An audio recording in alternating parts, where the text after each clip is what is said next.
Howdy there, homos. This is Rusty Puck, bringing you a brand new broadcast of Slop Sundays, a brand new series in which we talk about internet drama in an attempt to get into the algorithm. And the episode is not airing during a Saturday or Sunday, it is because my cringe 9 to 5 got in the way. So if you could kindly share the video and subscribe, I would greatly appreciate it, because I like to use a lot of funny words, and I'm pretty sure I'm shadow banned by YouTube. You know, the same company that allows a missing digital circus fart fetish content to run rampant in its kids app. And lastly, a shout out to our lovely sponsor, my lovely wife, who said she would give me a kiss if I were to buy her the brand new Sabrina Carpenter Fortnite skin, a purchase I am gladly willing to make. Now to today's judo pose, let's see who's getting fucked in today's nerd dork internet drama. Today's subject is about Schedule 1, the goofy drug dealing simulator that was made by one dude named Tyler Drug Dealer and somehow hit a peak of 320,000 players, overshadowing even Assassin's Creed Shadow's release, according to Steam database, of course. Now, as a former drug dealer and addict myself, I'm glad to see that not only do children yearn for the mines, but they also yearn to become a real street nigga and sling that dope to get the bag.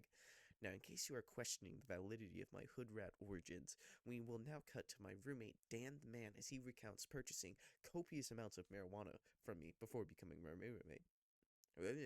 Roommate. Did you ever purchase marijuana from twitch.tv/rustypug? Yes. Uh-huh. And what year did that happen? I don't know, back in like 2022. Uh-huh. And when did you realize that you were sexually attracted to Rusty? Dude, get the fuck out of my house.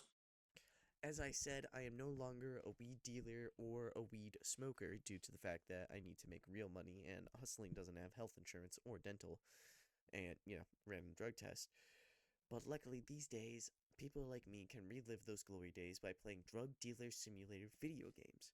But somehow, in the wacky world of the internet, we have an actual virtual drug dealer turf war. News is coming out of a lawsuit hitting the popular Schedule 1 guy. I mean, really, it is just one single dude. This is like if Farming Simulator tried to sue Concerned Ape. But alas, the company is called Movie Games, and they claim that Schedule 1 infringes their copyright of their game, Drug Dealer Simulator. Now, you're probably wondering, what exactly are they being sued over? Well, we're about to get into that.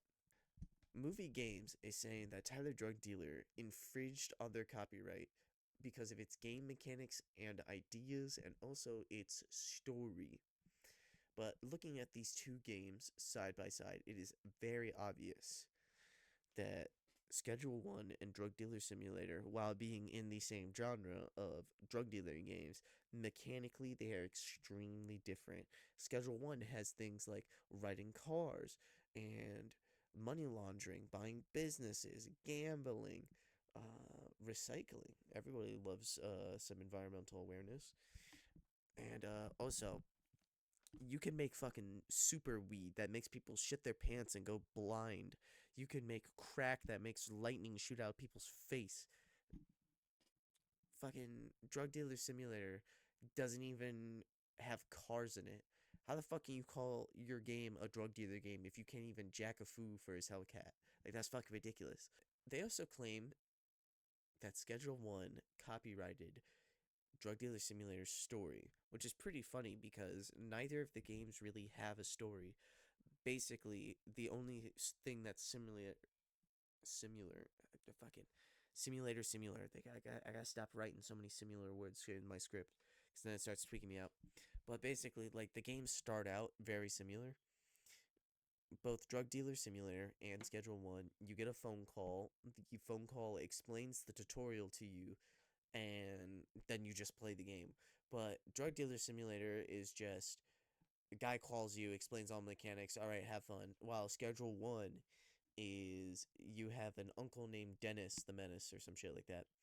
And he calls you, he explains the tutorial to you. He gets arrested, and then his crack shack van gets blown up. So while they do share the similar idea of, you get a phone call and explains you the tutorial, that's literally it. That is the only thing that is pretty much the same. We do, however, have breaking news. We have an official statement straight from the Movie Games Discord server, where I will flash it up on the screen. We're going to put it right here. That's right. If you're watching the video and not just having it on as background noise, we're putting that shit right here. Feel free to read that. Pause the video if you need to. But they like to claim that there is no ill will in this lawsuit, which it's pretty obvious that there is. I mean, like, if I walk up to you and I stab you and then you sue me, like, what are you gonna try and tell me that there's no ill will towards me? Oh, Caden just stabbed me in the fucking throat, but really, he's I don't have anything personal against the dude. You know, I just want to sue him and get a shit ton of money because he stabbed me in the throat. Like, it's you can't. It's so dumb when people try and like push a lawsuit as a company and they say that there's no ill will because it's such like a blanket fucking PR like damage control phrase. It's like on the same level of a fucking YouTuber apology video. Like it's just so stupid as shit. And yeah, that's pretty much it. There isn't really any meat or potatoes in this drama. The TLDR is that a shovelware studio is trying to strong arm a single dude because he made a lot of fucking cheddar doing silly white boy shenanigans and making a game fundamentally different, although while being in the same genre.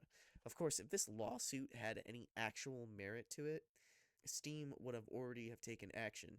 Some gay view farming nerd is gonna make videos calling the situation insane, but in reality, it really isn't. However, one of the funniest things to come out of this drama is that Schedule 1 fans are view bombing the fuck out of Drug Dealer Simulator. And you're probably wondering, Rusty, what is your opinion on that? I think it's kind of gay, like, and stupid. I don't know. Like, seriously, every time video game drama happens, hundreds of dorks will flood to Steam with negative reviews. They put down their opinions and they're typing like paragraphs and paragraphs of Reddit tier threads about why greed is bad. Yeah, nerd, we all know that. I don't need some fucking dork writing a paragraph telling me that. Like, and then they sit there and they give each other updates. They give each other Steam awards, fucking Reddit gold badges, and they buy all that shit with Steam points that they got from fucking buying CS:GO skin and hentai games. I mean, like, whatever happened to the good old days of calling like 500 pizzas to somebody's house or office because they pissed you off, or like egging the windows, or like throwing toilet paper over trees or some shit. Like, seriously, Drug Dealer Simulator, both the games came out like 6 years ago. They only got a peak of 200 players. Like, nobody's playing that shit. Nobody's gonna buy it. Negative reviews aren't gonna do anything about it. Unfortunately, guys, that is all we have for the drama. Thus ends today's broadcast of Slop Sundays. And like much of the slop content on YouTube, we're going to be ending the drama with a rating. I give this week's internet drama a solid 3 out of 10 for boring, not insane. That shit was boring as fuck. Nothing happened. Somebody pop up a little chud picture over here. The nothing happens chud. Drama was not insane, and I think everyone's going to forget about it in a week. Unless, of course, somebody orders 500 Domino's stuffed crust pizzas to Movie Game Studio. Also, did you know that Domino's has a stuffed crust pizza right now? They did all these ads where they were talking about like fucking we've never had a stuffed crust pizza before. Yeah, they have. I swear to God they've had it before. I've had the Domino's stuffed crust pizza. Anyway, yeah. Have a good night.